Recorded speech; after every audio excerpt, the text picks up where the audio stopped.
Spooky season. Ooh.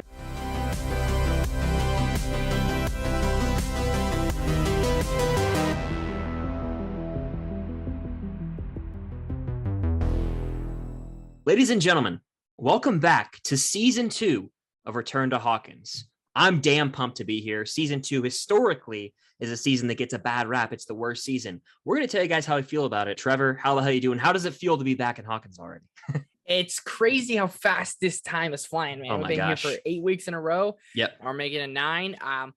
You know what, dude? I've been a bigger hater on season 2, and I'm really enjoyed this first episode. If she's MADMAX, I'm gonna call you Chaos Chris, and I'm Terrible Trevor. So, there we go. There you go. That was a little quick on your feet there, huh? Thank you. I will say season 2, I've said it's my least favorite over the course of time. It's just been my least favorite, but I've always said this. It's my least favorite, but it's still damn good. It's just the weakest of the 4. And I'm curious to see if I maintain that viewpoint after we finish this rewatch. But rewatching this first episode, one point in particular, we even talked about real quick before we started recording. This episode introduces a shitload of characters. And I think looking back, it's one of the more pivotal episodes in the entire show. We get introduced to Max, aka MADMAX, and Billy, and Dr. Owens, and Bob, and Murray, and 08 or Callie or whatever the hell you want to call her. And the list goes on. There's probably more side characters in there too, but like pivotal episode as we basically move on from this little mini series that was a perfect one-off, and we're up in the world, we're up in the stakes, and they're really expanding the lore of Stranger Things here. Yeah, very well said. I didn't get ended right there. You said everything you really needed to say. Yeah, that's a wrap. So we get introduced to lots of people, and like, though, what's great about that is like we didn't get a name for Billy. We just saw Billy smoking a cigarette, playing some loud music, just showing that this guy's going to kind of be a problem for the gang. Mm-hmm. You know, he just looks like he's going to be like that troublesome kid. You get lots of Stancy. I think this is the best Stancy episode of the entirety of Stranger Things.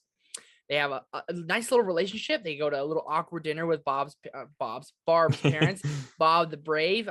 So many different things. And it's been 352 days, I believe. That's what Mike said. We talked on the walkie-talkie. So did a good job of like just jumping through time without really noticing. It was Christmas to Halloween time, and I love the Halloween vibes. It makes me just feel it's like right now. It feels so good. Oh my gosh. I was saying, isn't it perfect timing? We started this series just on a random day in July, and like we're in the Halloween season during real life spooky season. It feels very fitting.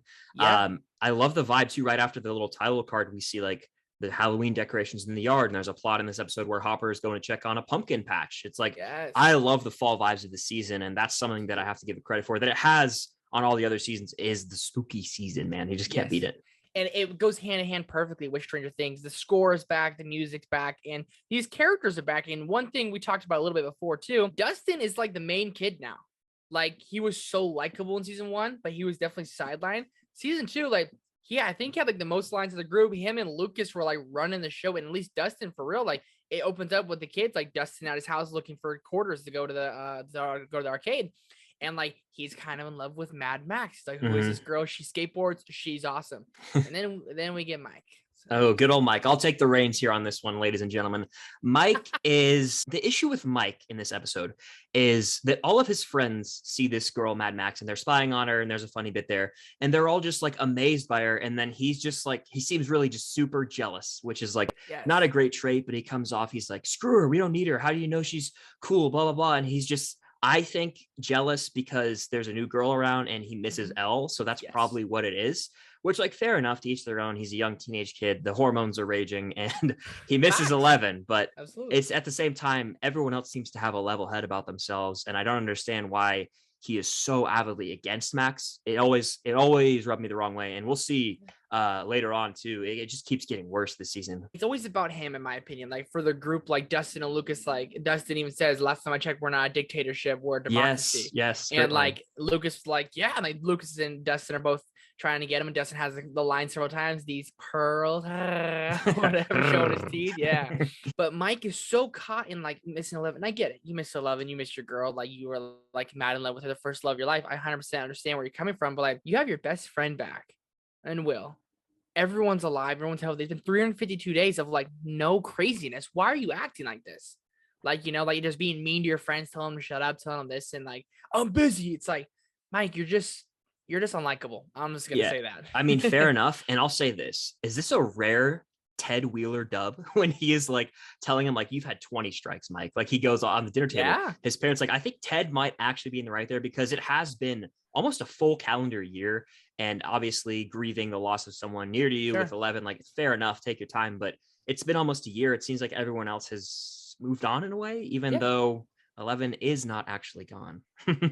Which makes honestly no sense to me. Like how it just works, right? Like it is like, I don't know if they explain it later on because we'll find that out. I want to say that the cold open of the next episode is her coming through a gate in the school, I believe. She like falls out and then it goes to the title Well, card. if that's what happens, I'll be much happier with that. Like we knew 11 was kind of alive, right? Because of season 1, 2, Hopper had like left the waffles out in the finale and all. But let's talk about a little bit of Hopper this episode, a little bit more sideline. I think we forget to mention Murray. I mentioned they introduced him at the very, very beginning of this episode, but yeah, Murray is the basically private investigator for Barb's family trying to find Barb. And it's like, I just forget Murray's been around for so long. It feels like he was a season 3 intro character, but he's literally in season 2. Like it's crazy to remember. Very sideline season 2. Maybe Jonathan and Nancy go see him in season 2, but I remember season 3 comes around, especially with the Lexi and all. Hopper's just back to being the funny cop, and you want Jopper so bad. And he's kind of like, oh, how's Bob the Brain? Yeah, don't call him that or whatever now. Joyce is very happy. That's one thing I really love. And this has my favorite Jonathan Byers quote. And no one will ever accomplish anything in this world, meaningful in this world, something along the lines of that. I love their brother relationship, and I really enjoyed Jonathan a lot more than I thought I did. Oh yeah, like, Jonathan in season 2 still very good. I said this in the last episode of Return of Hawkins. I think Jonathan in season 2 is the best season for him. We see his love for Will more so than ever here. Like he is a very supportive brother, and he even sits him 100%. Down and he tells him like, be proud of who you are. We get another great scene with them in season 4. I mean, they are one of the better duos, and I feel like Jonathan might be one of the more overhated characters in the show. I myself have given him fair share of hate. He's takes a turn as we get into season 4, in my opinion. But at the end of the day, he is a loving brother. And you and I have always said like brotherhood stories like resonate. Absolutely. And they did a really good job of showing that Will's really still having his hard time. They're still going to Hawkins' lab, doing these experiments. And like Dr. Owen's like, you have to trust me. And like, that's a bad news place. When you just see that place, you're like, oh, this is bad news bears. But Hopper goes with them almost like kind of like a guardian for him. You know, like you got to bring the muscle with you. Goes and get all these tests done. And Will is really having a hard time with the Upside Down. The Upside Down's like coming into Hawkins, which is like not good. Now, obviously, we'll figure out more with the pumpkin patch and everything that. But introducing new characters, setting the Halloween vibe, and kind of showing you different little people who might be a problem. Like Murray might come up as a problem. Billy's going to come up as a problem. They did a really good job of almost just setting Easter eggs out and like let it happen, especially with this cold open and with the other gal who has powers. Yeah, it's like a cold open in Pittsburgh. And even watching that scene to this day, it feels out of place, in my opinion. 100%. And so very strange cold open. Who the hell is this? And then it's 8 and she uses her powers.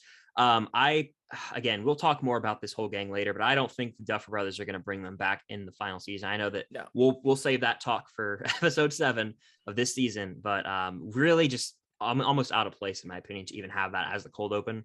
I would have much preferred another scene, but hey, whatever. It's one little like 2-minute thing of the episode. You mentioned Hopper's sort of like a guardian, like the guardian angel almost of Will. There was a line right when they were leaving Hawkins' lab where he was like, Joyce, if anything comes up again, you call me first. I love the way he said that. It's like, dude, he's just a good dude. Absolutely. And I'm down for David Harbour's Indiana Jones. Like, just give the vibe so much. I don't know why. Like, every time he's there, I'm like, God, you're indie, bro. You're so indie. And I hope he is like a modern day Harrison Ford. Like, I love that he loves these kids, like, did everything for them. And like, I think maybe a lot of people forget that, like, Hopper, like, was devoted to these kids and saving these kids because he couldn't save his daughter. That's how I look at it. Like, he couldn't save his daughter, so he's doing anything he can, make sure they're protected. Like, it's been almost a year, no reason to go to the lab, but he's still going with them. Yeah. It's really cool. Like, that's really, really cool thing to do. Didn't get a lot to do. Obviously, talked with Murray a little bit, and he ate an apple. The gal took the donut out of his mouth, everything like that. I'll say this. I think Max out the gate is just a really cool character, and it's weird to see the actresses be younger. That's always a thing that I've had to, like, Max looks significantly older now. They all look more mature now. But Max just comes in and instantly we use this word a lot, but she's got this badass attitude to her. Like, she's skating and she doesn't give a damn. She's flicking off Billy. She's owning the arcade games. There's just a cool nature to her. So I understand why everyone is drawn to her. It's really sad to see how Will fits in the group, though, because, like, obviously Will's great friends with everyone, but nothing's going to be the same as the very opening scene of this show where the kids are playing D&D.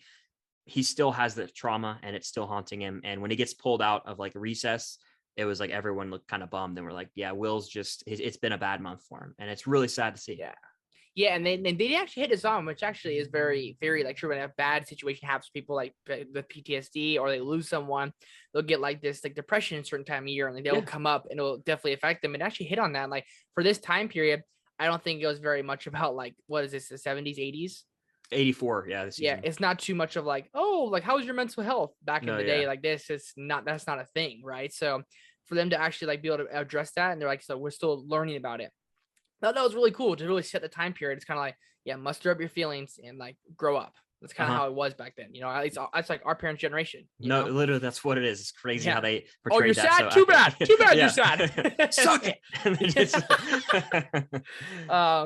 I think a great episode. I'm not a big fan of the whole Callie situation already, bringing up bad memories. No, yeah. And another plot that they really briefly hinted at here was like Dart, because at the very end, like Dustin and Lucas drive up and Dustin drives up and he's like, Muse? And then the trash can shakes and it's like, I forgot Dart was season 2. And season 2. You got to talk about the ending now. The ending is the best. On. Chef's kiss, cherry on top. Bro, the way that was shot too, like Hopper pulls up to his cabin, walks over like the little trap he has set, the booby trap, and then he comes in and it like pans around the room and then it pans down to the table and we see waffles and then he's like, what did I tell you? Like dinner first, then dessert. No signal. It says I watch the subtitles. It says like distinct female voice, and she's like, no signal or whatever. And like 815. It's 8:15. It's not 8:15. And they're sitting there and actually like a father-daughter situation. The father-daughter little conversation, eating a dessert and dinner together, and just. It was great. A great way to end off this episode. And I just love the show. I love the show so much. I'm so glad we're doing this series. Like going back and rewatching it. I hope by the time we're finished, season 5 comes out. It's not going to happen. But it's not going to happen. Great. Maybe we'll get a trailer. Maybe they'll start filming. Maybe. But no, at the very end, it slow zooms out and you see this look on Eleven. She's smiling. She's like kicking her leg. She's happy. And Hopper has that void sort of filled in his heart. Like he's got another daughter figure. And their relationship in this season, seeing it develop, my God, it's one of the best relationships in the entire show without question. Great first episode introducing new characters, setting up the new world for season 2, and everything's getting bigger. What the hell is that thing in the sky that Will's looking at? We had no clue at the time. So much mystery going into it. One more lighthearted moment I want to talk about, and my favorite quote of the episode is when we see Steve and Nancy go over to Barb's parents for dinner. They ended up having to get KFC, and Nancy goes to the bathroom, and Steve's just kind of awkwardly sitting there. He bites the chicken. He goes, "This finger looking good." It made me laugh so hard because it was like breaking the tension. 100%. And like starting to almost really turn around. But again, my favorite Stancy moment is right here. Like I think I'm honestly might be team Jancy, like which is kind of crazy. But like this Stancy moment, this Stancy episode was definitely my favorite. And you can definitely see when Billy got out of that car. Steve Harrington's like ego's getting tested now. Like a guy's coming in good looking, if not better looking, like bigger, everything. Like it's one up in you, Steve. And I can't wait for their interactions. Oh my gosh, it's going to be great. But season 2, episode 1 in the books already. So much to be excited for as we head into the rest of season 2 with actually 8 more episodes, because this is 9 episodes compared to season 1's 8 episodes. But let us know down below in the comments, guys, what is your favorite moment from this episode? Who's your favorite new character that was introduced? Make sure to let us know all that in the comments down below. Check out Trevor's channel, Film Geek. Subscribe to him. All of his social media is linked down below. Be sure to hit that like button. It helps out quite a bit. And stay tuned for next week as we talk about season 2, episode 2. Lots to discuss, but until then, we'll see you guys on the other side of the Upside Down.